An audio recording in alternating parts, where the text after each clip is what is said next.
You're listening to the Ordinary Joe's podcast with Joe D and Eric B. Ordinary Joe's podcast.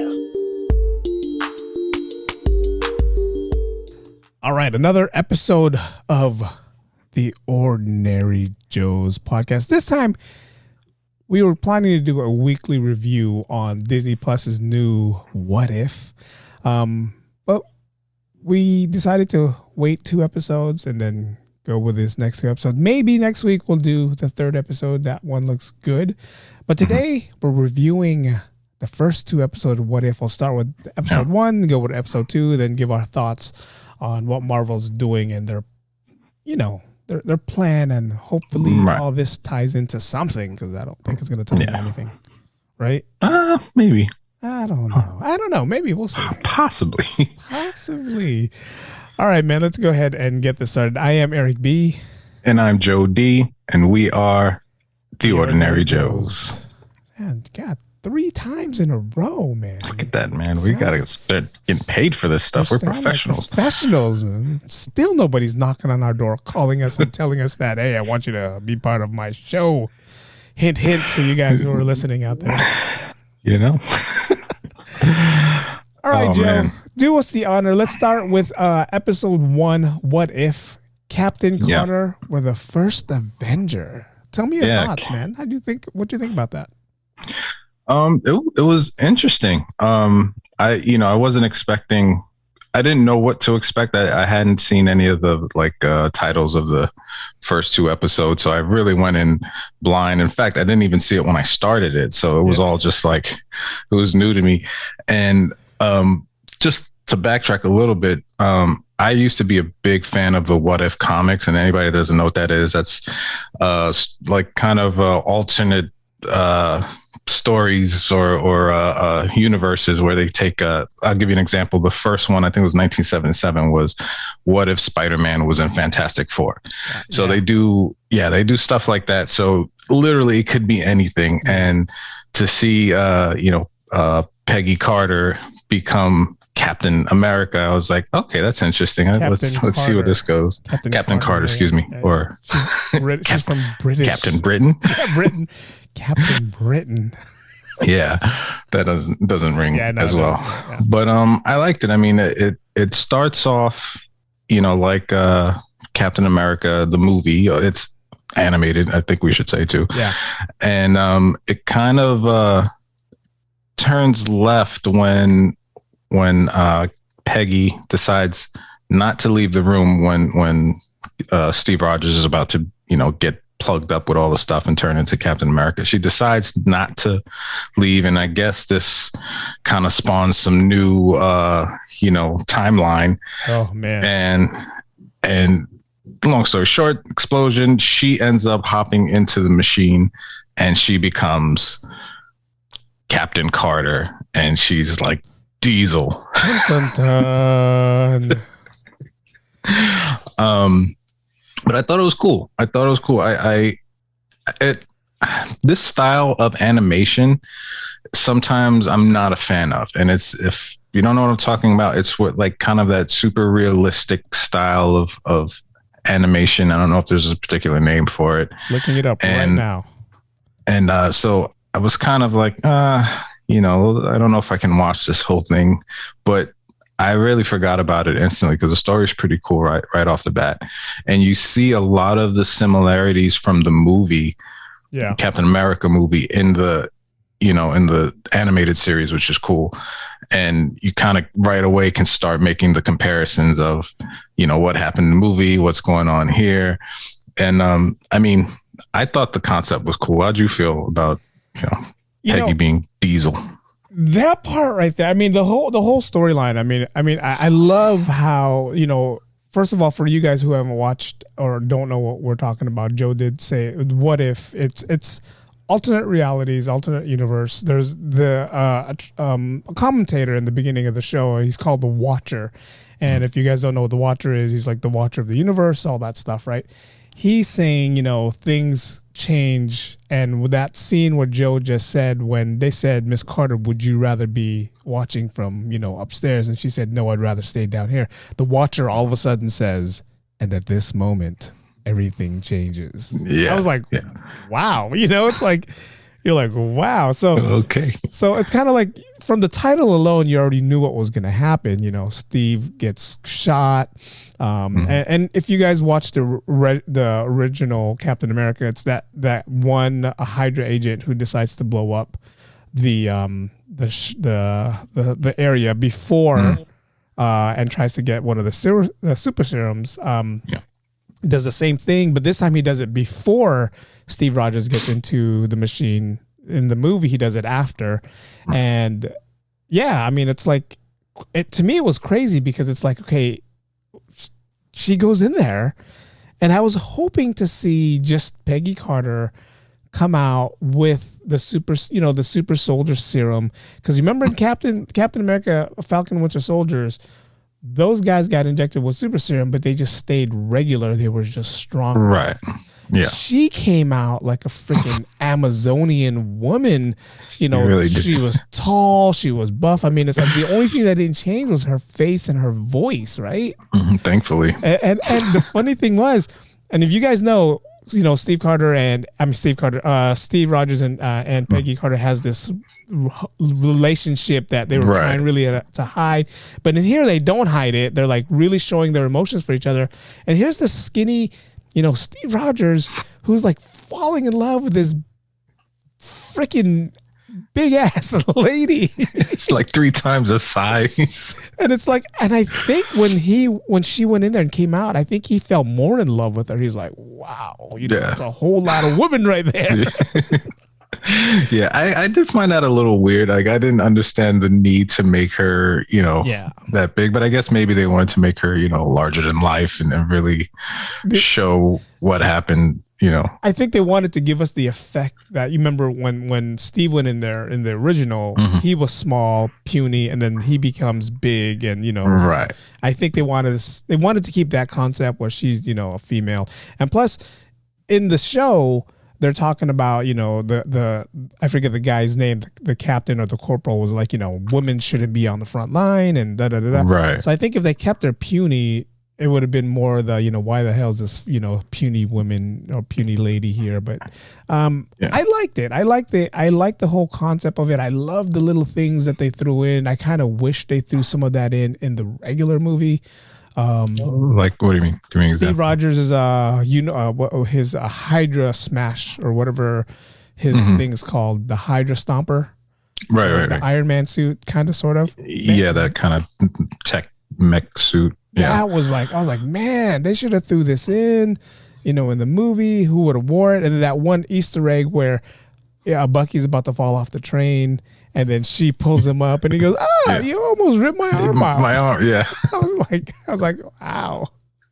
Yeah, I gotta say, and we'll get to the second episode eventually, but there are tons of Easter eggs in both so far in both of these that, like, and you're the Easter egg guy. You always pick up on things, and you ever watch something and it's important, but you just don't know enough about it because there was just so many scenes. I was like, I've seen that before. I know that. And I'm like, I'm going to have to ask Eric. Yeah. But, no, I mean, this one, there was Easter eggs that they threw, and I love the fact that they threw little homages to the original movie, the whole Sebastian Stan, Winter Soldier. And that scene alone with the train where she pulls him up, and he doesn't die. He doesn't become the Winter Soldier. So that in our heads, we know in this reality, there is no Winter Soldier. In this reality, he doesn't come around anymore. I mean, at least it's not going to be Bucky. That's not going to be Winter Soldier. It might still be a Winter Soldier, just not him.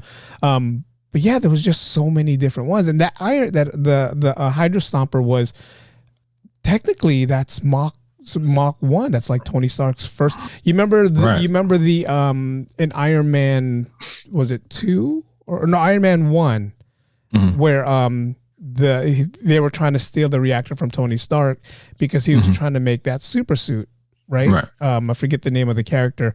That's the same suit that Howard Stark made. Yeah. In this one. So I was like, wow, they're bringing back, and it said C-15 right there. I forget what the homage to the C-15 is, but there is an homage to that. And in Iron Man 1, the same suit was made, and I was just like, wow, they're actually bringing this back. Yeah, The way yeah, they that's brought it what back in that's What what's If. so cool about it. You know, that they can bounce back and forth with, you know, scenes of the original. So you're like, oh man, so you kind of feel as if this is an alternate reality, you know, like, that's amazing. Like kind of like you knew she was going to get the shield at that scene when Steve Rogers and her talking and he's doing rehab and she's working out and she kicks the freaking weight and it flips up kind of like Steve would do with the shield and she tosses it. You see she had done it a bunch of times, so it's like, oh, that's really cool. You know, you're just waiting now for her to get the shield and the suit. That was like a 45-pound weight that she did that. And she threw like there was like 50 or 60 of them against the wall. I'm like, wow. I mean, to me, in the beginning when that happened, when she became what she was, and you know, with us doing these movie reviews, I always have to critique it and always have to compare it to something. To me, she was Wonder Woman. That's all she was to me. Stronger. She was taller. She was, the only difference was, you know, Amazonians, they're not as thick, or, you know, at least some of them that we watched are not as thick. She was like, dude, like, you know, WWE type, you know, steroid type wrestler. But that's what I just kept comparing her to, was Wonder Woman. This is exactly how Wonder Woman would is. And then the one scene where the octopus was coming out of the little tesseract and she took her shield and the sword at the same time reminded me of Wonder Woman, like 100% right there. And I'm like, oh, this is like exactly what, you know, Wonder Woman did in one of the scenes. Yeah, no, I definitely feel you. When that first scene when the, you know, the capsule opens up and she made the change, that's the first thing that comes to my mind. Because even her hair, because it's kind of set at the same time, I think Wonder Woman was. So she had similar look. And then to me, she was like a mix between Wonder Woman and Captain Marvel. You know, I was thinking to myself, like, how much different is she going to be? But they really made her a lot like Captain America, just female version, you know. But you know, how did you like that end scene? The end scene where, you know, she's pushing the octopus. I'm thinking that's what it was, right? An octopus. She's pushing it back into the tesseract. She's, you know, she looks over to Steve and she says, "I'll see you on Saturday," and you know, we're gonna have our little dance. And then next to, you know, she goes into another dimension and she comes out, and right there is Hawkeye and Samuel Jackson's character. What's his name again? Nick Fury. Nick Fury. Yeah. I thought that was cool. I was kind of hoping that they were going to show maybe an alternate Avengers, you know, like she moved to the future and then, you know, you maybe see the female Thor that we've been hearing about or you know, Red Hulk or something like that, you know, that's what I love so much about the whole what if concept, because they can do anything, they can go on and on and on with these series because it's just whatever your imagination can come up with. But I thought that was pretty cool, showing again the kind of timeline and correlation with the original Captain America and what he went through and what she was going through and the different tweaks and changes. I thought it was pretty cool. I like the fact that, like, this, you know, the whole animation thing, there's no limit to what they can do, you know, versus like, you know, we're watching something like the live actions and you see the CGI and in the back of your head, you're like, wow, this is cool, but you know it's CGI. Here, it's like, wow, they can do whatever they want. Animation wise, the artists can put in, you know, this and that. And like you said earlier, the animation was just like, it was like that reality live action. You can't tell if it's, you know, and after a while, in the beginning, I hated it. I mean, I'm not a big animation guy. And in the beginning, I hated it. Not hated it, I just didn't like seeing all that. But then as I slowly started getting into it, and you're like, you almost forget in your head that, oh, okay, this is, you know, animation, but it's really, you know, but I liked it. I liked it a lot. And, I mean, just the whole what if story, and this is something I want to talk about towards the end after we talk about the second episode. Just the whole what if, man, it opens the door to a lot of things, and I can't wait. There's 9 episodes, and they're already talking about. They already have titles to some of them, so that, you know, I can't wait to check all these out.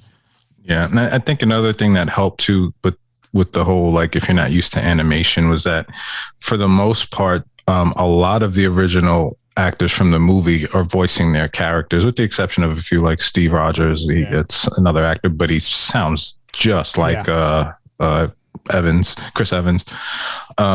So that helps. And also the sound effects. The sound effects sound like a movie, a live action movie. So that combined with hearing the real actors and, someone like Samuel L. Jackson, where his voice right away, I think that helped it kind of come to life a little more. Because I'm the same way as you. Like, I actually like animation, but it's always rough for me to get into it because you're so used to watching live action movies and things like that. And so when you see, it takes a little bit to get into it. Cause I think the last one I watched was like Naruto. So it's been a while and I haven't even finished that one, but, I thought it was done well. I liked where they're going with it, and I don't know, it's going to be interesting to see how it ties in, because I don't know if it was released or not, if there was a statement made, but I think, Captain Carter is supposed to make an appearance in the Doctor Strange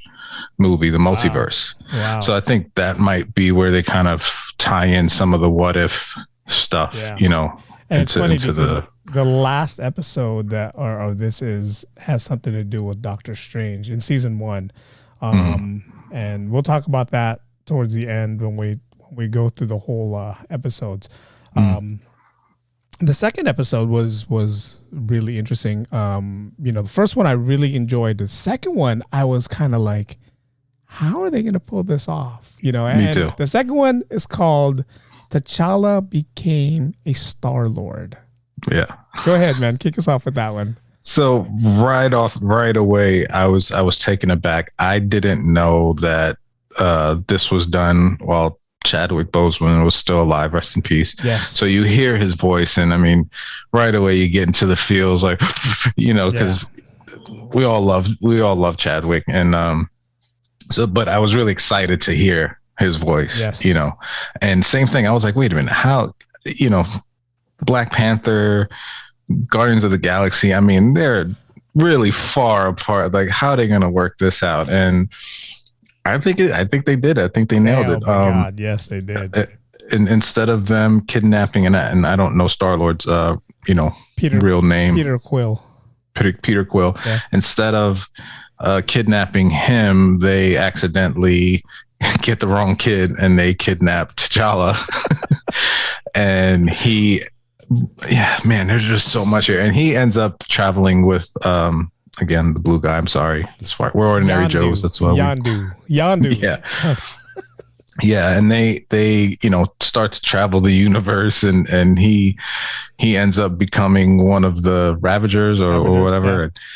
Yeah. And I thought it was great. I mean, I really like this one compared to the first one, if we're doing a comparison. I was the same way you were, like, how are they going to do this? And in honor of Chadwick Boseman, they couldn't have done this without his voice, and I'm glad they did, and I'm glad he was able to do it before he passed away.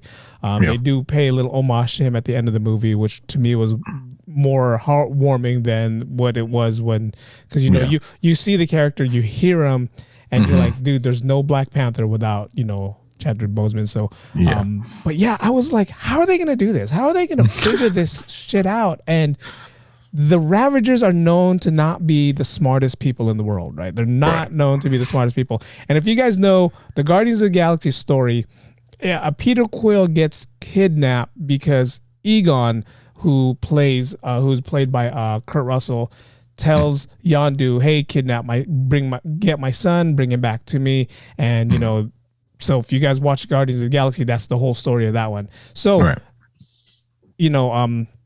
Yondu tells his Ravager guys, "Hey, get this kid, bring him back to me." And for some reason, T'Challa was just outside looking at the stars or looking at the space. He was a dreamer, wanted to look at the universe. And they get him and they bring him back, and Yondu's like, "What the hell?" He goes, "What? All these Earthling kids look alike to me." That's what the Ravagers say. And then they show him a side-by-side picture of, this African-American kid and this white kid, and then Yondu's like, do they look anything alike to you? It's like all humans look the same all to me. human kids look the same to me. It just showed me how, and it's funny, that's an Easter egg from the movie, because Peter Quill says that in the movie, all you Ravagers look the same to me. It's like, I can't tell the difference. So they just stole that line. But man, just the storyline for that one was good. Yeah, and there's a lot of that kind of mirroring the original. I think it's more was Guardians of the Galaxy it was playing off of. So you see a lot of that, and I didn't realize that one of those guys that made the mistake was the guy Laserface, who they were making fun of his name in the movie in the Guardians of the Galaxy. So I thought that was great. Yeah. But yeah, and the character played by Digimon Hansu, that was for me was one of the best scenes, that opening scene where when we originally in the original Guardians of the Galaxy, Star-Lord is always trying to pump his name to people and no one knows who the hell he is. And this time it's flipped around. He's straight fanboying over T'Challa. He's there to fight him and kill him, but he's just a big fan. And I thought, oh man, that is hilarious. But the funny thing about that was, if you saw it, I mean, we watched it. I just watched it today. So, I had to get into it. They hired him. He was like a new recruit, and he had to prove himself. So that was one of the things. So it's like he didn't know to hide his emotions. He was just supposed to be there to just stop him, pretend to stop him. Right. But he was just like, I don't know if I should bow to you. Or should I kneel? It's like, you're right. He was fanboying out. It's like, oh my God, you're the guy. Yeah. You're the and it's great because that's actually a scene from Black Panther. Yes. When they see, T'Challa, and they're like, should we bow? And he's like, we don't do that here. Yeah. So I thought that was cool how they're very consistent with that, with keeping the original timeline and making it obvious, certain scenes obvious, but putting the twist on it so you can kind of enjoy what they're going for. But yeah, that was funny. Man, this whole episode, just from Nebula having hair. Thanos being a good guy. I was just like, wow, they did what, and then they made the Collector. They made him buffed, yoked out, badass, and that's exactly what I thought he was supposed to look like. Now I have a question. I saw Benicio del Toro's name in the credits, but it didn't sound like the Collector.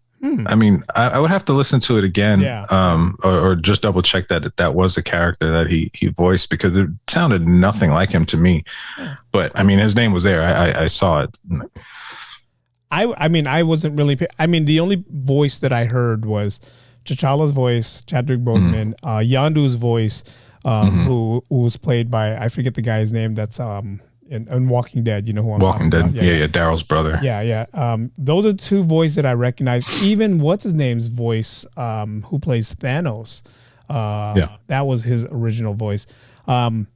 So yeah, maybe it was, and maybe he was just trying to sound so buffed out, because in the movie, he's a little, that feminine kind of character, but here he's yoked out. He's wearing this fur cape or whatever it is. Right. But man, this storyline alone, the whole, they threw in Wakanda, they threw in, Guardians of the Galaxy, they threw us twist. The only thing I didn't like about this is I wish they added Rocket, the raccoon. Right. Why they didn't throw him in as one of them, I'm not sure. Maybe, they didn't even show anybody in the Guardians of the Galaxy. It's like, what's his name? Dave Bautista's Drax was the bartender. Right. Asking for selfies. Fanboy bartender there. Yeah. But I liked it because in this concept of the what if, T'Challa kept his true self, and in Guardians of the Galaxy, Peter Quill was obnoxious. He was he was all about himself. Here, T'Challa's character was about, let's help the universe, let's save the universe. Right. So that's the reason why Thanos was good and helping him out, because T'Challa found a way for Thanos to save his universe, to save and to still have that 50% of the people away from him, and there's this Easter egg line where he's talking to Nebula, and Nebula goes something, something, something, and then he goes, well, your dad's farming now. So why don't you just go help him and relax and do all that? Right. And that's all he wanted to do, right? And isn't it funny how, the Thanos that we know is this, ruthless being that wants to kill off everyone and take over the universe. Yeah. And here he's like this nice, friendly, kind of jolly guy. And all it took was Chadwick or T'Challa to basically talk to him and change his mind. That's all it was. He gave him another, alternate idea, and he was like, all right, we'll go that way instead of, killing off everyone. And it worked. And it was like, it's like, God, if this Thanos was the one that we saw in Infinity War, it would have been a whole different story. It's like I kept thinking to myself, well, shit, you guys should have brought Black Panther there the first time that if this was going to happen. But again, Easter eggs. At the end of the scene and the end of the movie or the end of this episode, they're in Wakanda, they're in the house, they're like talking, and then Thanos just does the whole, all it takes is the hand and then the snap of the fingers, and then he's talking about the snap. Of course, he's talking about that.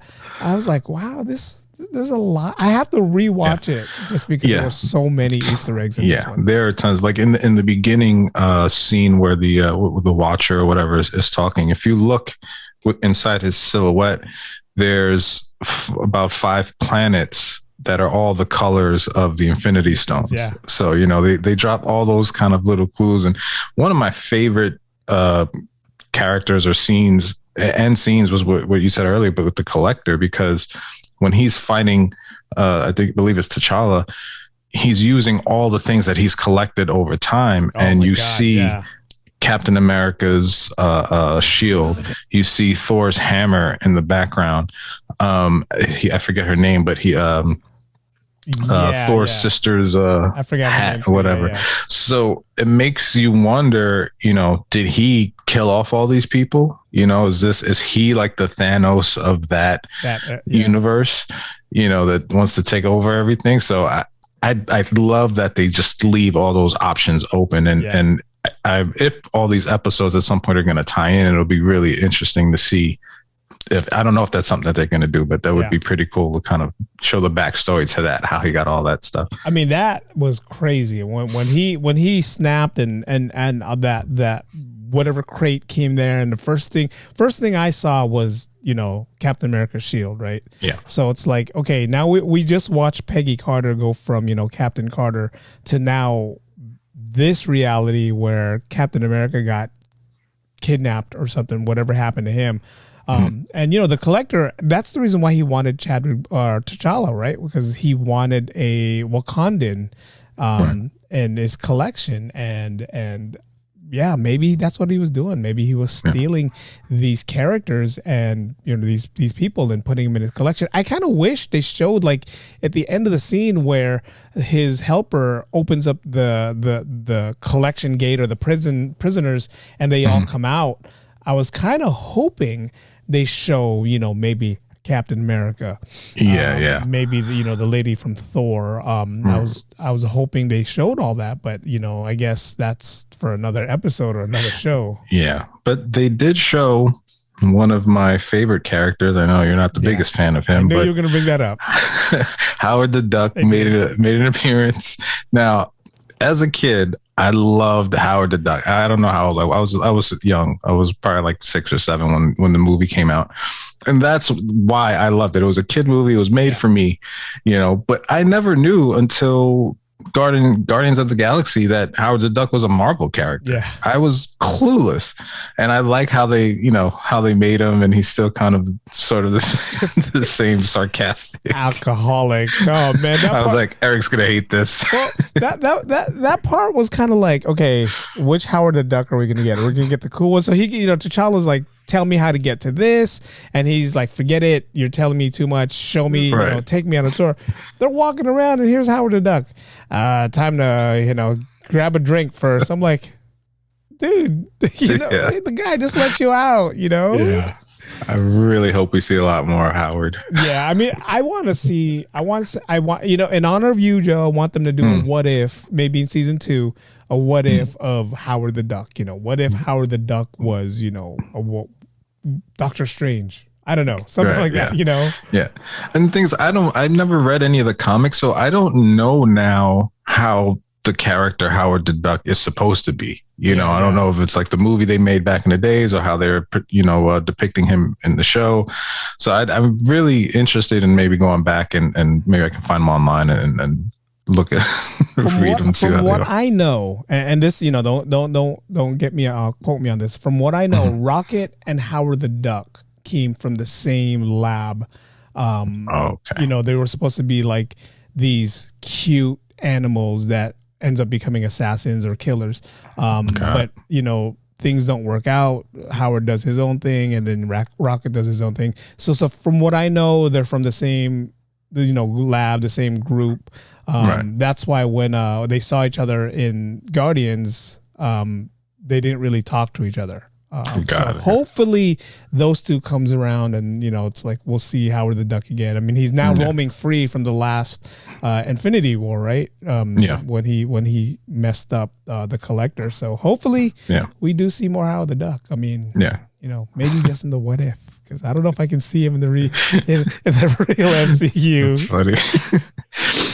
Another thing that I love about Marvel, because there's so many Easter eggs, you can't skip through anything. Like, how you have the option on Netflix where it says skip intro. It's like, I can't. I have to watch the intro, because if you watch it, you see the little Easter eggs where they're showing you characters that are going to pop up in the episode, possibly later on in the series. And I love that. And I love how, I don't know if this was, by design or what, but the writers at Marvel, and we've spoken about them plenty of times, how great they are, but forget about the comics, just the MCU, all the movies, the series, now the animated series, they always find a way to come back around and make them all fit in a way that's believable. And it's like, man, did you think about this way ahead when you wrote this? Or did you get lucky halfway through? Like, oh, this will work out if we do this. Cause like, I was thinking maybe, this whole what if is a spinoff of what we saw, from the Loki series with is it Kang? When he gets killed and now starts this whole multiverse and all these different universes. Maybe that's where the what if series ties in, because now you have all these different universes with different characters, and I wonder if this is just a byproduct of what happened in Loki.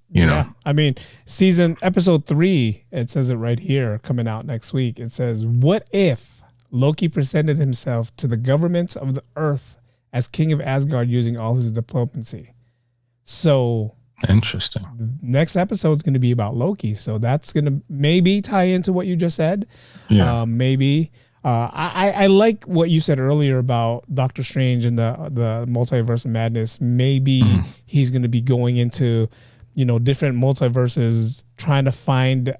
I don't even know what the whole concept of Doctor Strange is yet. I mean, I'm pretty sure me neither. It's out there somewhere, but I'm not sure if they're trying to go into different multiverses, trying to find the verse that they're supposed to be in. Right. And while they're going here, they're seeing all this. And I really, really hope in the Doctor Strange movie, they touch base on all these episodes of What If. I want them to go see T'Challa. It's going to be hard, but I want them to go see T'Challa as, Star-Lord, maybe just a quick cameo. And then everything else from what I'm seeing here on IMDb, I can't wait. I mean, this whole what if thing just opened up a whole. But when this first came out, I'll tell you right now, when Kevin Feige got on stage during one of the Comic-Cons and he talked about this whole new series coming out, the new phase coming out, I said, God, what if? What the hell's what if? I read more into it than, like you said earlier about the comic books. They did write these things back in the days where they're saying, what if this, what if that? And I thought it was going to be stupid, and I thought it was going to be dumb. I was like, oh my God, they're going to waste movies on here. So I'm glad Disney Plus took over it and said, we'll make it all animation. Or I don't know if Kevin Feige, that's what was his plan the whole time, was to make it animation. Right. But I'm glad it's animation, and I'm glad it's only 30 minutes long, 30 to 40 minutes long. It's not, an hour. And it came out, these past two episodes turned out to be better than I expected. And like you said in the beginning, you came into this blind, not knowing what it was. I came to it somewhat knowing what certain things were, but man, that whole T'Challa Star-Lord thing was just like, wow. Yeah, that one was definitely, that threw me off in a good way. And I agree with you. Like if the What If series is going to tie into the MCU in some way, I am really glad that they decided to do animated series. Cause like you said before, with live action, you're limited, you have budget and actors and CGI. You can't really do probably everything that you're imagining in your head, but now with animated, you can do anything, so I think it would have lacked something if they did a live action What If. I'm not even sure people really would have gotten it, especially if they're really not that involved in, or invested into MCU. Though a casual watcher might watch and be like, wait, what the heck is this? T'Challa's, Star-Lord? Wait, I'm confused, So the fact that they kind of ease people into it, 30-minute episodes. And by the way, they really packed a lot into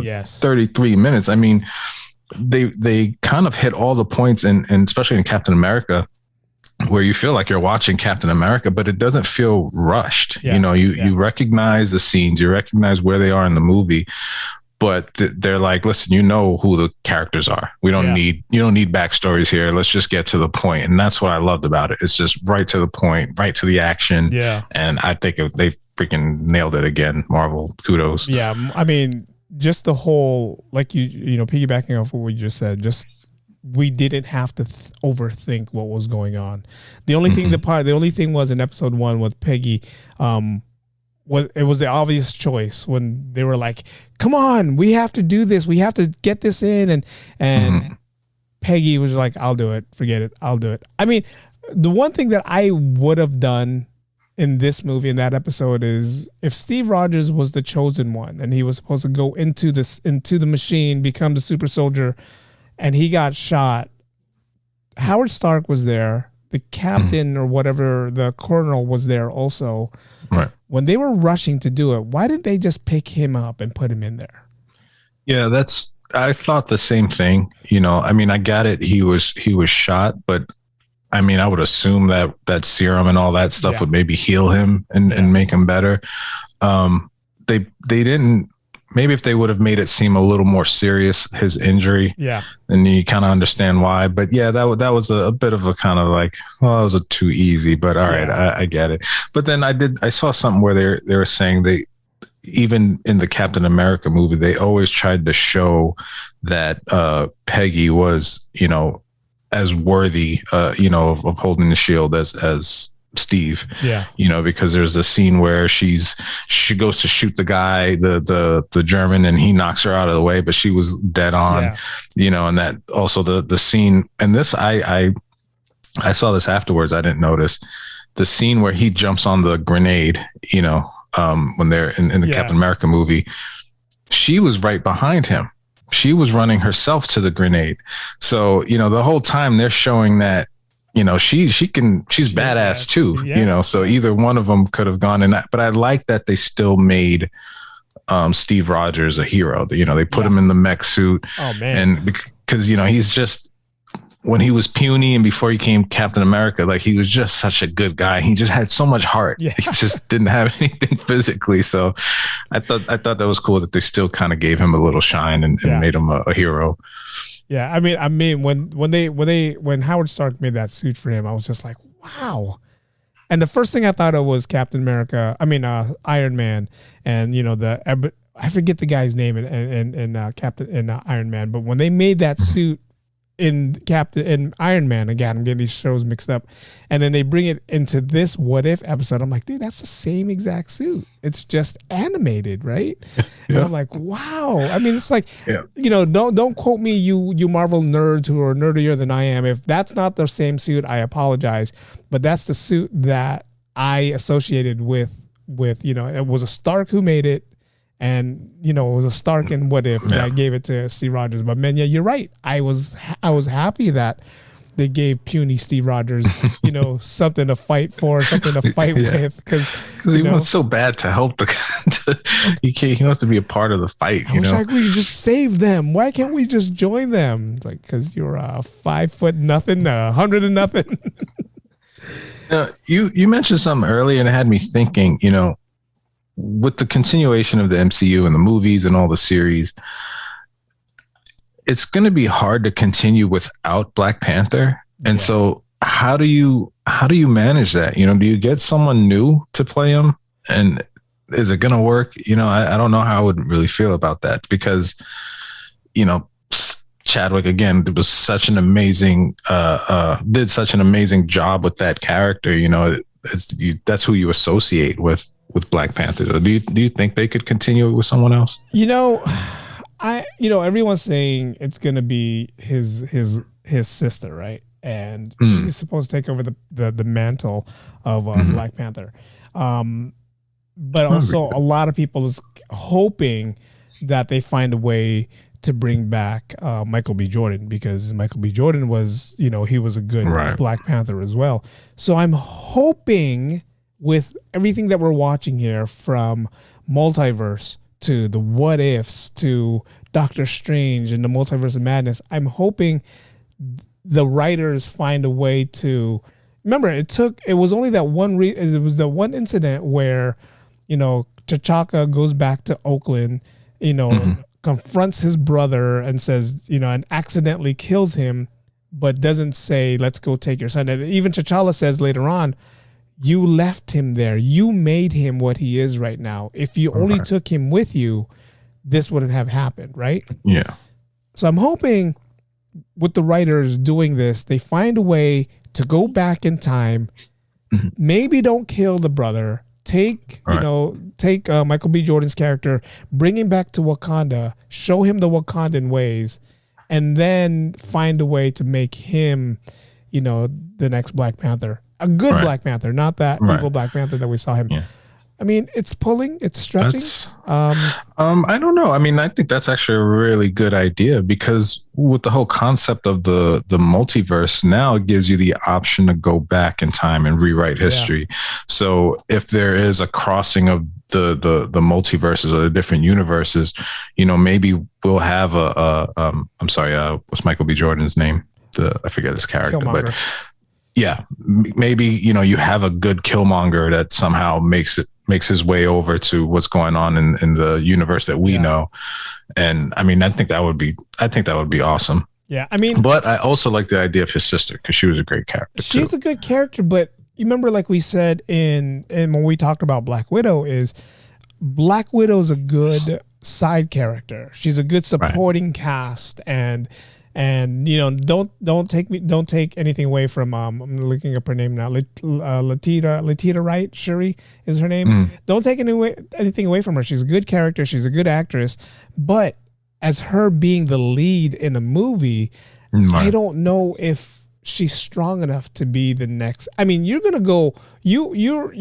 telling me that you're gonna take this movie that made billions of dollars because of one person, Black Panther, and you're going to put in a female who's going to have to try to, follow in that footsteps. Yeah. And it's tough. It's going to be tough for her. It's going to be tough for the movies. Those are big shoes to fill. I think, anybody that would have to step in, even the Michael B. Jordan, although that's a great idea, I think it's still a lot to live up to. Yeah. That's possibly, and this is even before the passing of Chadwick, Black Panther quickly became a favorite of a lot of people, a lot of Marvel fans. I think a lot of it too has to do with, like you said, his attitude. He's so humble. He's such a good person, and that they kept that, which I'm glad. They didn't make him arrogant like Peter, and they didn't do all that. And another thing, and I know kind of bouncing around, but I like how he had the Star-Lord jacket, but you still saw the kind of remnants of Black Panther. Had like the kind of little teeth thing going here and all that. So I thought that was really cool, and the same colors. So I don't know. It would be really hard. You're right to see a secular character after someone as big as Black Panther. I mean, again, they've proven me wrong with this What If series, and I'm glad they did. And I'm sure Kevin Feige and all the Marvel writers, producers, directors they have on there, I'm pretty sure they have something up their sleeves that they're not telling us. But to fill in Chadwick Boseman's shoes as the next Black Panther, if I was them, honestly, I just wouldn't even make another one. I wouldn't. Yeah. I would. Yeah. I would bring in Shuri and put her as, an associate with Wakanda, but not give her the title Black Panther. And, like if there's an Avengers movie, make her like, hey, let's get Shuri in Wakanda. She knows what's going on and she can help us out. Make her be that supporting cast. But if they came out with another Black Panther, which they're saying they're going to do, it's like, how are you going to do it? Yeah.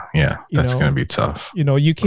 DC came out with Wonder Woman, and it was like, wow, first Wonder Woman, it was good. The second one bombed, and it's like, I don't want it to be that. I want what I know from Black Panther right now to be, stuck in my head. It's like, yeah. Sometimes it's just, if it ain't broke, don't fix it. Yeah. They can leave it alone and kind of move on. Like you said, they can play with kind of characters and sprinkle it in. But me personally, I think that may be the best. But again, like you said, we've been proven wrong. I've been proven wrong. I was not looking forward to Falcon and Winter Soldier. I'll be honest with you. I was like, neither one of these characters I really necessarily cared about.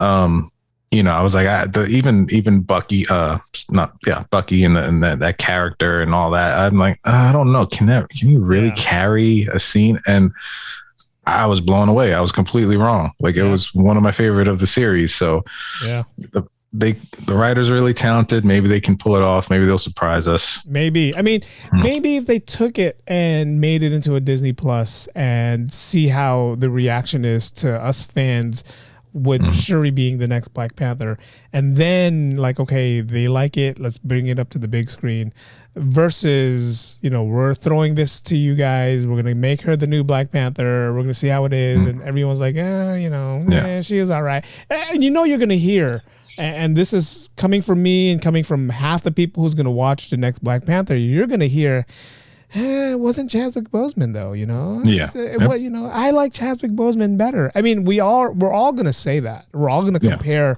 whoever the next Black Panther is going to be to Chadwick Boseman. So with these talented writers that Marvel has, I'm really hoping they find a good way to honor the Black Panther, kill him off in a way where we're like, wow, okay, he passed away this way. And then introduce the next one to where we have to forget Chadwick Boseman was ever the first Black Panther.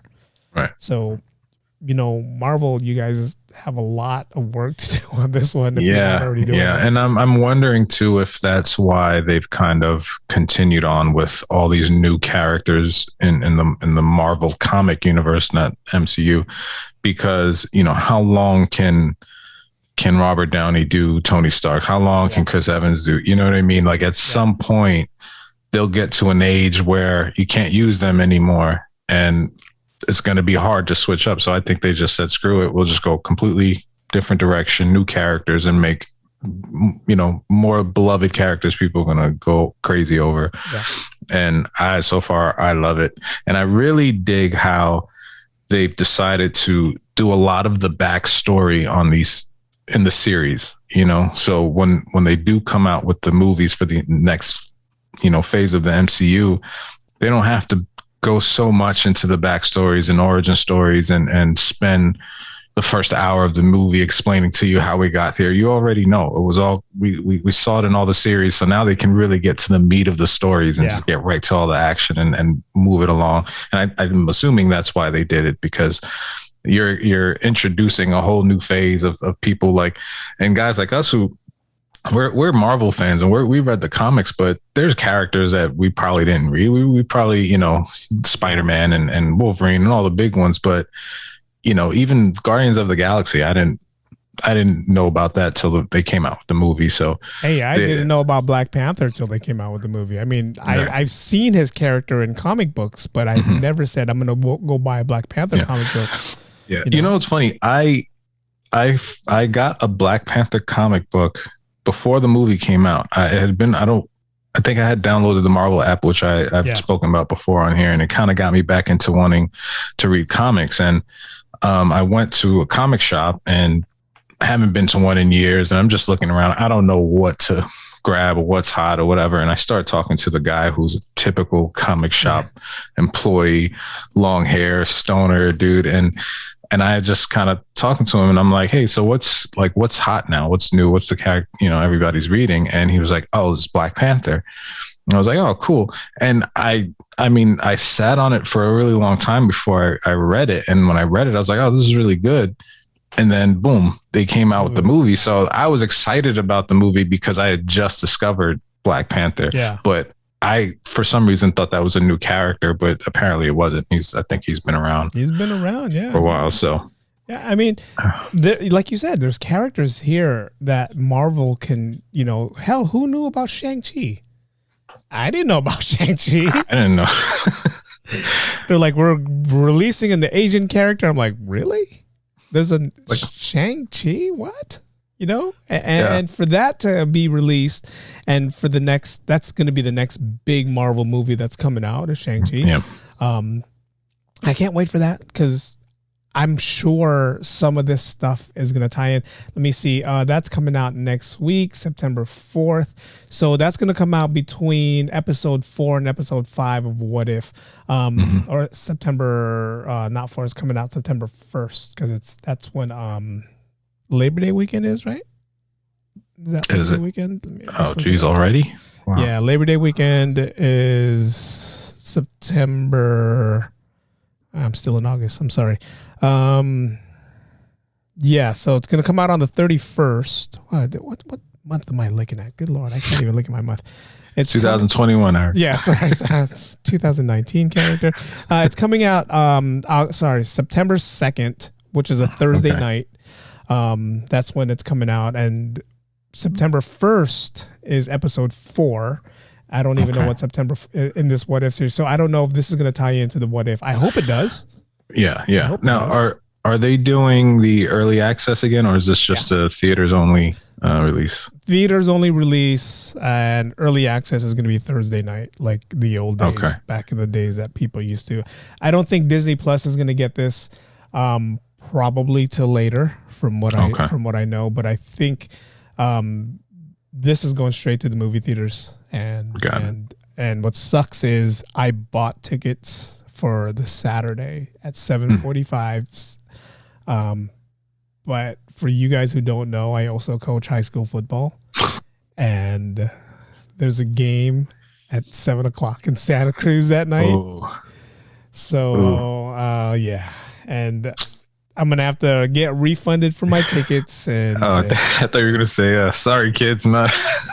No. This is the first time the kids are all going to be suited up in their uniform and padded and hitting people. And plus it's in Santa Cruz. And yeah, so I want to, it's Shang-Chi or varsity football. How about just bring the kids to the movie? Hey, you know what? If it was like a 2:00 game, and we were here in the Bay Area, and I would say let's go to the movies. You know, like keep it 7:45. But the fact that it's actually a 2:00 game in Santa Cruz. So I'm singing 2, 3. I mean, there's a possibility I can still make it. Possibility. I'm looking at the schedule right now to see if there's an actual way. I mean, 2 p.m. game. Actually, no, this is a 7:00 game. I'm looking at this weekend. This weekend is a 2 p.m. game. Next weekend is a 7:00 game. I don't know. We'll see. Got to do the coaches, but man, sorry. It'll still be there next weekend after. Yeah, but you know how it is, man. This is the first time I'm watching a movie in a long time, and it took me finally to say, okay, yes, we'll go to the movie theaters. Yes, we'll go watch a movie. And what I love about Cinemark and Cinemark theaters is if you buy the tickets online, you can pick where you want to sit. And you know me, I told you guys before, I like to sit all the way in the back. And our favorite theater has the seats available. Well, the seat was available all the way in the back. And I said, okay, we're going to get these seats. You know, we're going to sit all the way back here again. And just to find that time frame of saying, hey, this is where I want to sit, all of a sudden. Well. And it's in a place called Irvington. I don't even know where Irvington is. Irvington, is that even in California? I know. Isn't that Virginia? No, Irvington, yeah. That's Arlington. No. Let me ask you a question. And I was thinking about this myself. If you could do your own what if episode, you know, like any kind of crossing of characters or series, what would you do? Do you know, off the top of your head? I already know. I mean, this is something that I thought about a long time ago. That end scene of Iron Man when they were doing the whole press conference and they were talking about, you know, it was a missile in the sky or a more secret plane, but then Tony Stark goes, I am Iron Man. That scene, and that caused a whole new franchise, a whole new everything. My what if episode would have been, what if Tony Stark never said he was Iron Man? Ooh. What if he just kept his secret identity the way it was and go from there? That, to me, I mean, that can go every direction. That could go either good, can go bad. I mean, we all know what happened. He told everyone he was Iron Man. Everybody wanted either to kill him, wanted to beat him. So what if he never blew his house up? Blew his house up, exactly. So what if he never said, I am Iron Man? Yeah, like what happened? That would completely change the timeline and of everything. That's a good one. Yeah. I think for me, and I drew inspiration off the first what if episode would be, what if Wolverine was in the Avengers? Because Wolverine is one of my favorite characters.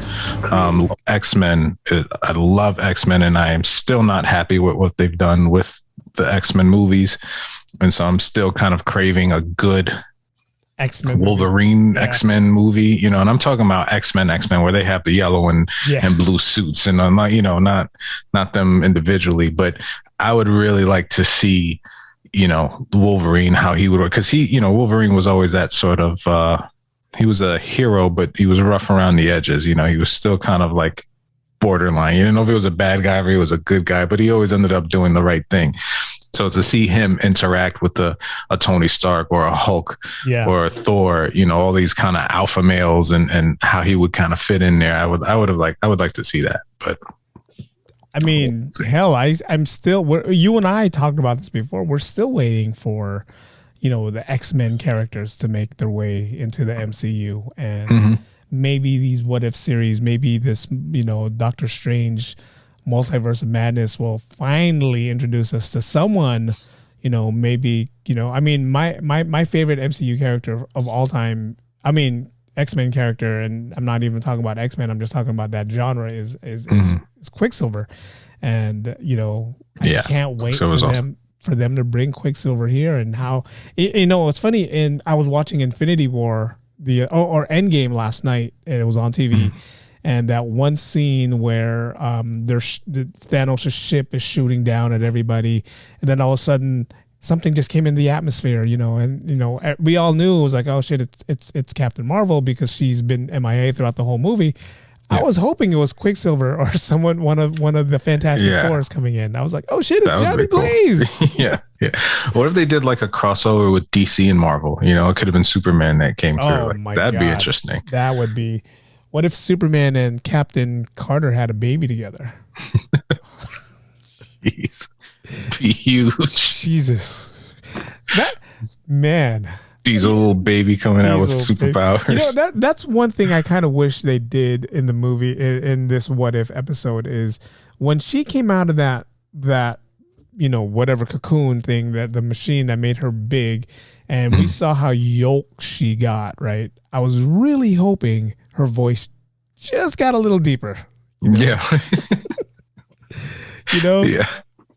Yeah, because it didn't really fit. Yeah. You know, the way she spoke in the character. I don't know. That was a little weird for me too. I I feel like even if they wanted to make her, more ripped, they still could have done it without making her be such a giant. It's like they took her, this female head, and put it on a guy's body, and we're not gender shaming or anything like that, but it's just like, it was a little weird, but I mean, I got it. They wanted to show that what happened to Steve Rogers in the original is literally what happened to her. So I mean, if you guys, I get it. If you guys, I'm not planning to watch the show or watch any of this. Just imagine China, WWE wrestler China. Yeah. Just imagine her being Captain Carter. And I'm not talking about skinny China. I'm talking about buff China before she lost all the weight. Just imagine that character being Captain Carter. That's exactly what I kept thinking about in my head was, why isn't her voice deep? Why isn't her voice deep? And from what I hear, if she is going to be in the multiverse of madness, the same actor is going to play her. So now, are they going to leave her the same size, or are they going to put her in a muscle suit? I mean, how does that work? Are they gonna find a way to make her? I don't even know who this is. Who was the character that played her? I forget her name. Let me look her up.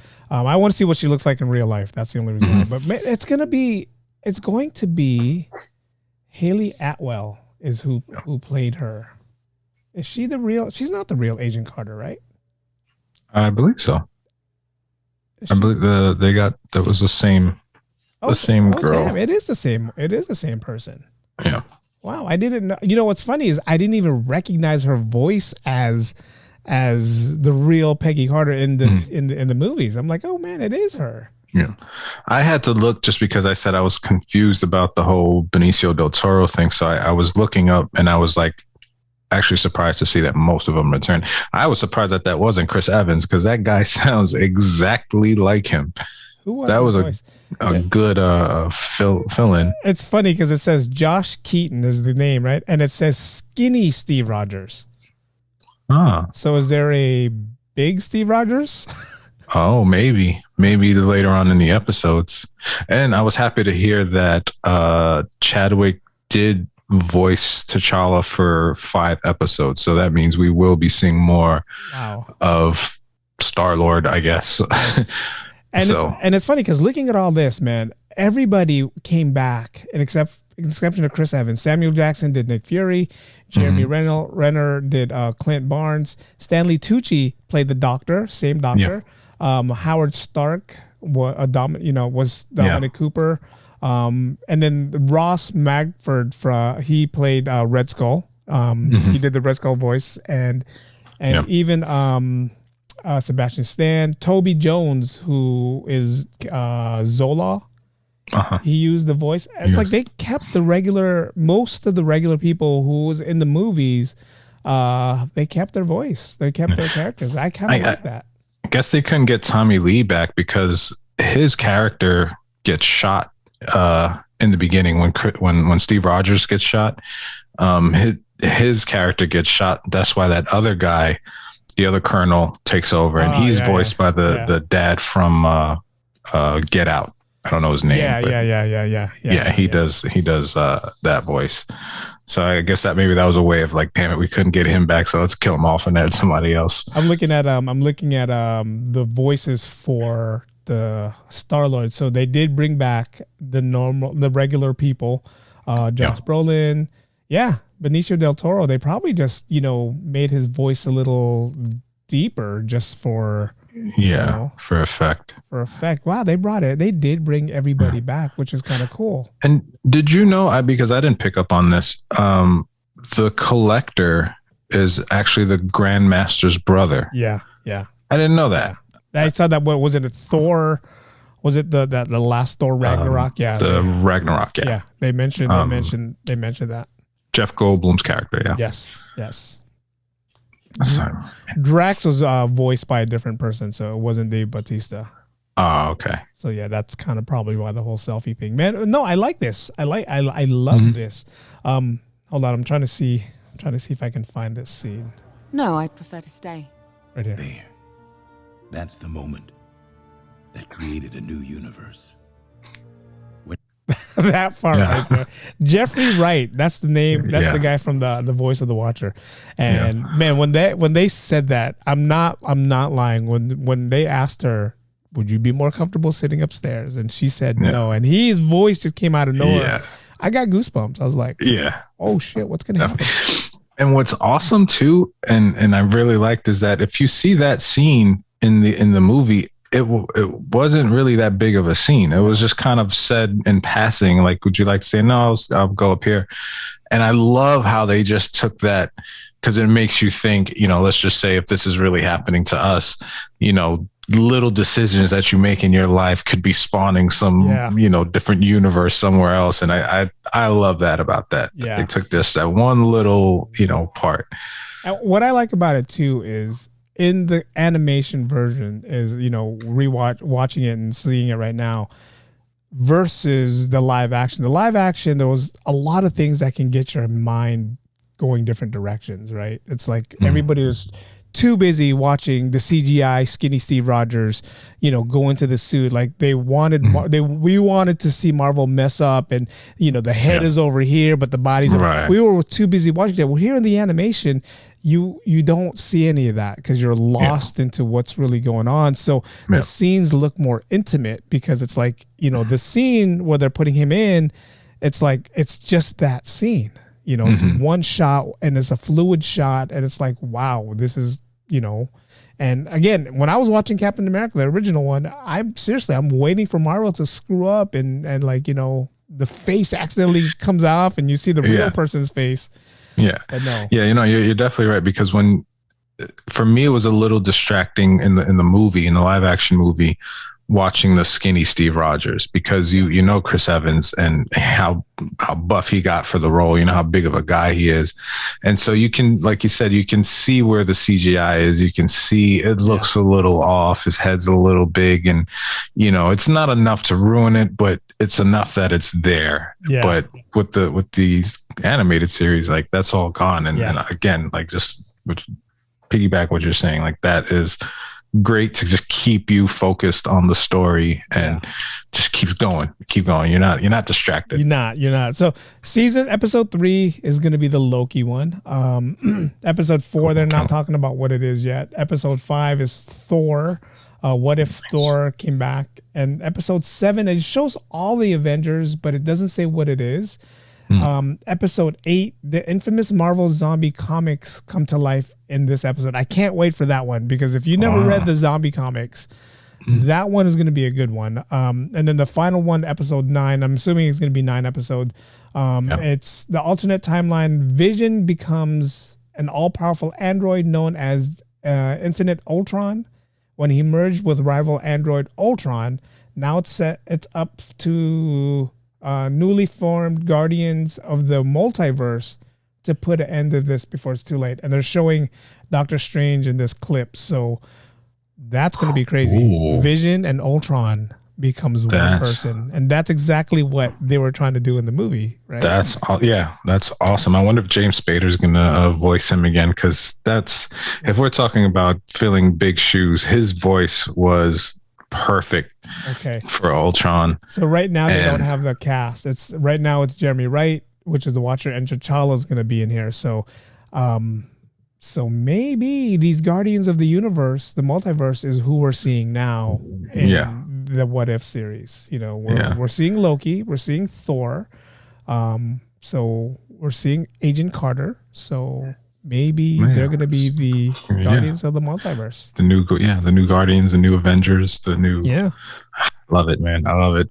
And again, they could do this series forever and just keep going with all the multiple options they have. But I we're assuming, but I like that they're trying to stick to the movies and kind of in relation to the movies. So they're not going too far crazy, but just enough to have you like, oh man, this is great. I mean, again, Black Panther being Star-Lord, I was like, what? Oh my God. And again, I said that earlier, I have to watch that over again just because I know I missed a lot of Easter eggs in here. I mean, just the whole, I'm a big Thanos fan, and I don't know if you guys know that. I love Thanos to death. When the movies came out, I bought everything Thanos that was there. Nice. Surprised I don't have a Thanos shirt. That's going to be next. But when they made him a good guy, I was like, wow. Wow.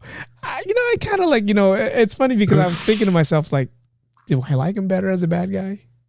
And I don't know if you caught, Ebony Maw and his goons from Endgame and Infinity War they were the guardians of the Collector. Yeah. I was like, wow, these guys are fighting Thanos. I love this. And that's what I mean. There was so many characters that I'm like, wait, where's this person from? I like, same. I have to go back and watch it because there's just too many Easter eggs. Yeah. And I mean, it's great. It's great because there's just so much to dig into and kind of lose yourself in. I'll tell you guys right now. I'll give you guys a hint or not hint. I give you guys a recommendation. If you have it on big screen, watch it on big screen just for the full effect. Mm-hmm. But I always like to rewatch my stuff on my little iPad just because with my little iPad, I can actually pinpoint and I can pause at that moment. Or if you guys have a computer, that's fine too. But I can pause at that moment when this happened or when that happened. And it's like, okay, I can see the scene. And remember we said last week, Disney Plus didn't let you do a screenshot. So I can't screenshot a certain scene, but I can take a picture with my phone, which I showed Joe the penis shot of Jungle Cruise. But yeah, thanks for that, by the way. Yeah, no worries, man. There's more to come. But yeah, so watch it on something smaller, so that way you can see everything else that's around it. There was a scene when they showed Howard the Duck. When he was sitting on the couch, and there was something relevant about the couch that he was sitting on that I didn't really get to catch because it went by so fast. But when I rewatch it, I'm going to look for that scene. And there was something there on the mantle by his couch that I was like, this has something to do with either a past movie or a future movie. Yeah. So, yeah. Nice. So I mean, man, you got a good eye for that stuff. I'm blind to most of it. Just the obvious things I pick up on. Watch it on the iPad. That's what it is. Stay away from the big TV. Watch the first one on the big TV. But man, I love this What If series, and I honestly I didn't think I would, just because I'm not a big animation person. I'm not. Same here. But to see this and to know what's going on, and now it makes me wonder. The question you asked, what if would I want to see besides what I said about Iron Man? Yeah. There's a lot more what ifs that I want to see. Yeah. What if this? What if that? Yeah. I'm still waiting for Red Hulk. Hulk. Red Hulk. My two favorite characters, Incredible Hulk and Wolverine. Yeah. Not that I would see them together, but anything Incredible Hulk, I'm down for. So if they want to do, even I know a lot of people didn't like the Smart Hulk. So maybe they bring in the red one. I don't know, but I'd like to see more Incredible Hulk. Can't get enough of that guy. No Hulk here. Hulk gone. No, say it didn't. So.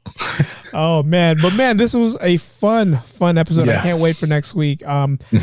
Next week, if time permits, we will do the season episode 3. If not, if we don't do it, we'll do what we did today is we'll watch 2 episodes and then go off to that.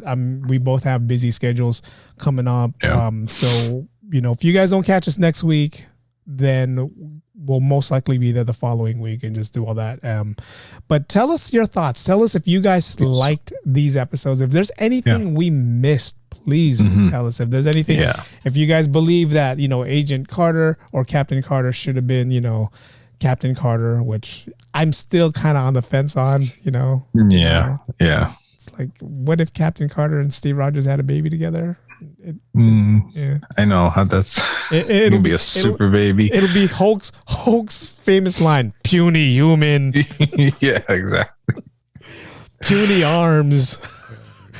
But man, tell us your thoughts. Tell us what you thought. If you guys liked it, I enjoyed it. Joe sounds like he enjoyed it. I did. Yeah, totally. Can't wait for the next. And it's hard for us to agree on a lot of things, and for us to agree on something like this with the little not disagreements, but the little things that they could have done better. I can't wait for episode 3 to come out. So yeah, exactly. Same here. Leave us comments. Let us know what you guys think. Let us know what we what we missed, if there's anything that we did miss, if there's anything. Sure, there is. I'm sure there is. I'm gonna go back. And this is something I didn't get to do today, is because I rushed it. I had a busy week, so I didn't get to watch it. But I go on YouTube and I look and I do Easter eggs on, What If, and there's this guy that I watch. I'm not gonna plug his channel because I don't know him, but he puts out the best Easter eggs. And when you say I have an eagle eye for that, sometimes I miss it, but when I watch his, he confirms that I didn't miss it. So it's just confirmation. Nice. So that's what I do. I'm gonna go back and I'm gonna go watch some of his Easter eggs to see what I missed, and something I'm like, oh damn, I can bring this up next week. So and that's what's great, is that we could always go back to those episodes next week or whenever we do the other episodes, because all this stuff ties in together. So can never get enough Easter eggs. Yes, never. I love that's the whole one thing about Marvel, that when Marvel first started, is their Easter eggs. Yeah. When someone told me about Easter eggs, I was like, the fuck are you guys talking about? Easter eggs. But then you start watching it and you're like, oh my God, oh this, oh that. It's like some are obvious, some are not. And Disney too is also known for Easter eggs. So I think the combination of Marvel and Disney, they're really good at giving you some. You have to watch it more than once, because you watch it the first time and the second time through, you're just looking in the background to see what's this, what's that. Yeah. So you don't know unless it's obvious. You don't know what's back there. So. All right, guys, this has been fun. We can't wait till next week. Again, leave us comments down below. We are available on YouTube, The Ordinary Joe's Podcast, our Gmail account, The Ordinary Joe's Podcast at gmail.com, and Instagram, The Ordinary Joe's Podcast. There, catch Joe on his it was Huge Beats. Yeah, Huge Beats, Beats with a Z, huge.beats on Instagram. I post about weekly. I post some music up. Yeah, no, it's a cool thing to watch. It's a cool thing to listen to, and it's like the beats he has. It's kind of like nice, mellow, and it's like I try to be that rapper in my head whenever I'm listening to it on Instagram. I'm like, yeah, that's not gonna work. Yeah, spit some bars, and that's not gonna work. Release our video here of Eric's musical debut, his rapping debut. My rap sounds like I'm a rapper from the 80s, because that's exactly I have that Run DMC vibe and that Curtis Blow thing going. Hey, listen, everything comes full circle. Bell bottoms were in again a few years ago, so man, let's bring it back. Different topic for a different show. All right, guys, until next time, thank you guys for listening. Catch us on YouTube. Thank you guys for watching. If you're watching on YouTube, we are The Ordinary Joes. Peace. See ya. Ordinary Joe's Podcast. All right.